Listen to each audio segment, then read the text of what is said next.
Good evening, sir. Good evening, classmates. So, for tonight, I have two module na report. But before that, I will introduce myself. My name is Lunalos Jemiskala, a third-year student from BE Ed, or Bachelor of Elementary Education. Okay. Shall we start? My topic for today is about Module 2, ICT policies and issues, implication to teaching and learning. So, Lesson 1, policies and issues on internet and applications and learning. We have two learning outcomes on the lesson 1. The first one, name examples of ICT policies which are applicable to teaching and learning. And the second one, discuss some issues that relate to the ICT policy. That's the learning outcomes, and that's the two learning outcomes of lesson 1. And also, we have here definition of ICT policies. ICT policies refers to a set of guidelines, principles, and regulations that govern the development, implementations, and use of information and communication technologies that we call ICT. So, in a particular context, it outlines the objectives, strategies, and tactics of harassing the benefits of ICTs while mitigating the risks and challenges associated with their use. So, ICT is very important, no? It's because it is ICT is very important. It is because we have here the information dili talaga kuan og communication from the others. And also, the meaning of ICTs is information and communications technologies, that's called ICTs. So ICTs policy covers a wide range of issues, including digital infrastructure, connectivity, cybersecurity, data protection and privacy, intellectual property rights, e-commerce, digital skills and literacy, and the social and economic impact of ICTs. It is involved a collaborative approach which multiple stakeholders such as government, private sector, civil society, academia, and international organization working together to develop and implement policies that promote the development and use of ICTs for the benefits of all. So, makabenepisyo ang ICT sa tanan. It's because dili na tumagikan ang we have information and communication. So, nagagamit ta ani nga technology. It is because it is important to use this. It's because makuha na to siya sa through communication. And also, we have this intellectual property rights. So, nagagamit niya pang and then ang ICT is a very big impact. It is because it involves a collaborative approach which is multiple stakeholders such as government, private sector, also the civil society and academic. So, next, we have three new ICT technologies. The first one, information technology. And the second one, telecommunication technologies. And the third one, networking technologies. What does it mean, that three new ICT technologies? So, are you ready to learn? Okay. Information technology or IT. So, ang information technology mo na yung ginatawag na IT is the use of computers, software, and telecommunication equipment to process, store, retrieve, transmit, and manipulate data. It involves the use of technology to manage and process information both in electronic and physical form. So, ang information technology or ginatawag na tong IT is nagamanipulate siya og data, and then it involves the use of technology to manage the process information both in electronic and physical forms. And also, mao po ang ginagamit sa computer, software, and telecommunication equipment to process store. And the second one, telecommunication technologies are constantly evolving, driven by advancement in digital technology and the need for faster, more reliable communication. These technologies have transformed the way we communicate and have revolutionized fields such as business, healthcare, education, and entertainment. So, mao ni ang telecommunication. So, ang information or IT is gamit siya sa mga computer. So, and then there is a telecommunication technology is revolutionize siya such as business, healthcare, and education and entertainment. So, the last one is we have networking technologies. Networking technologies have revolutionized we connect and communicate, enabling business and individuals to access information and resources from virtually anywhere in the world. The continued advancement of networking technologies has the potential to further transform society and enable new forms of communication and collaboration. So, ang telecommunication technologies and networking technologies is di ba same lang sila o kanang meaning because nag-revolutionize gyapon siya such as business, healthcare, or etc. So we have here the ICT roadmap. In our country, the Department of Information and Communication Technology, or the ICT, has formulated a roadmap to guide all agencies in the utilization, regulations, and enhancement of ICT. EXA project has corresponding policy statement and guidelines. So, we have some issues on ICT and internet policy and regulation. What are the four? Okay, the issues number 1. Freedom of expression and censorship are two fundamental aspects of the modern world, and they often come into conflict. While censorship may sometimes be necessary, it is essential to uphold freedom of expression as a fundamental human right and to ensure that any restriction are necessary, proportion, and prescribed by law. So, niagi gapon ni siya og just like abogado.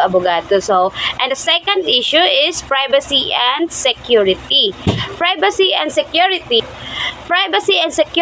are two closely related concepts that are essential for the protection of individuals, organizations, and systems. While privacy refers to an individual right to control access to their personal information, security refers to the measures taken to protect against unauthorized access, theft, damages, or disruption in the digital age. Both privacy and security have become increasingly important, and their protection is often ensured through laws and regulation as well as through the use of various security measurement and technology. So, ang issue number 1 is all about nagakuan siya og rights to ensure that any restriction has necessary pero naga-prescribe siya sa law. And then the issue number 2 is against unauthorized siya access, deaths, damage, or disruption pero nag-aagi gyapon siya sa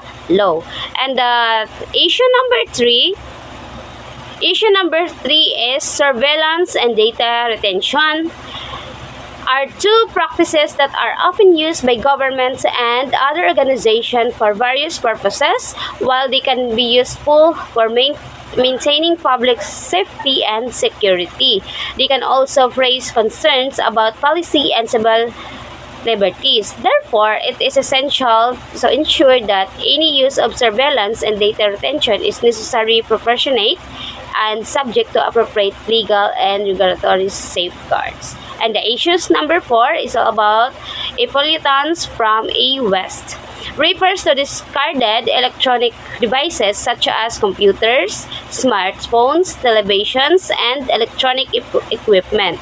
E-waste is a significant contribution to environmental pollution as many of these devices contain hazardous materials such as lead, mercury, cadmium and brominated flame retardants, which is improperly disposed of these materials can be leaked into the environment containing the soil and water resources.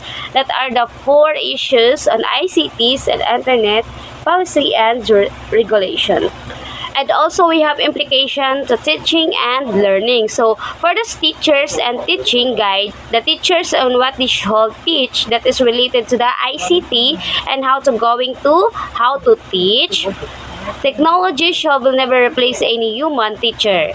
There are rules and regulations that govern the use of technology. Caution shall be observed to protect individual privacy. All issues and many more shall be part of the teaching content, as each teacher will be encouraged to use technologies and teaching. That's for the teachers and teaching.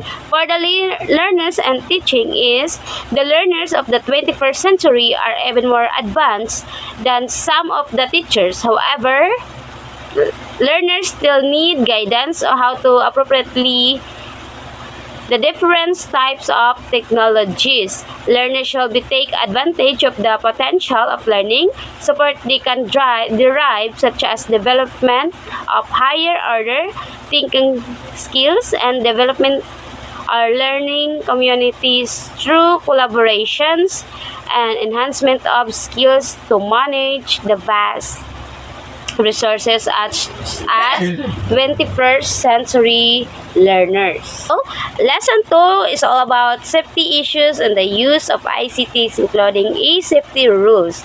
So, some risk is the use of ICT and networking. So, we are direct to minor may use of ICT. My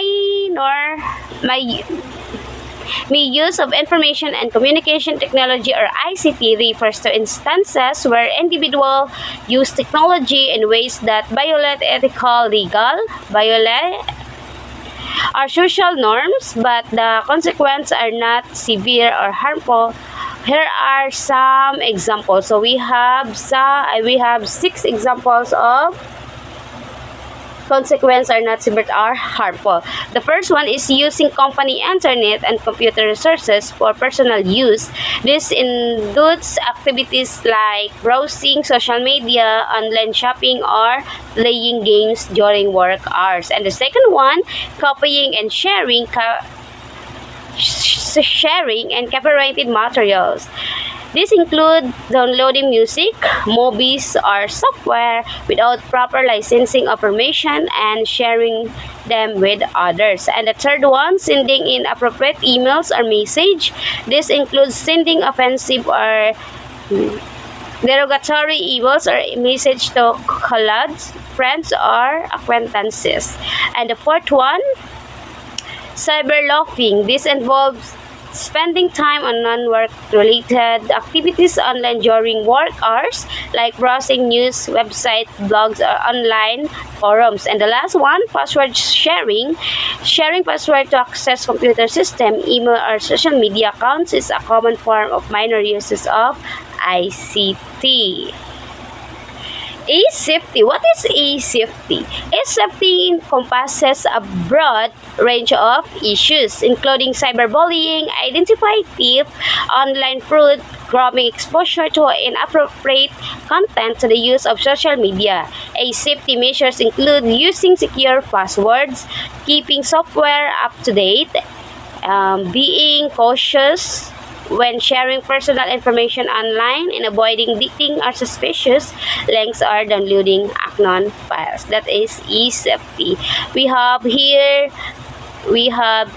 networking management. So, networking management refers to the processes, tools, and techniques used to administer and maintain computer networks. It involves the planning, design, implementation, and operation of networks, as well as the monitoring, troubleshooting, optimization of network performance. So, some of the case studies involved in network management include The first one is network planning and design. The second one is network implementation.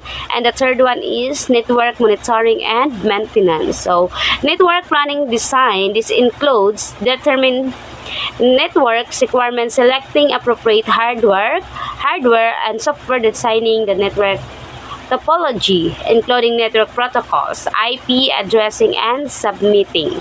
Network implementation, this is involved installing, configuring, and integrating network hardware and software components including routers, switches, firewalls, and servers. And the last one is network monitoring and maintenance. This involves monitoring network performance and availability, detecting and diagnosing network issues, and performing routine maintenance tasks such as backups, updates, and security patches. And then we have the 7 setting up an educational technology room. First is provide tiltable tables, and the second one is provide anti-glare screen, and the third one provide foot support. The fourth one provide adjustable chairs. The fifth one is make sure lighting is suitable. The sixth, make sure workstations are not cramped. And the last one is plan a work at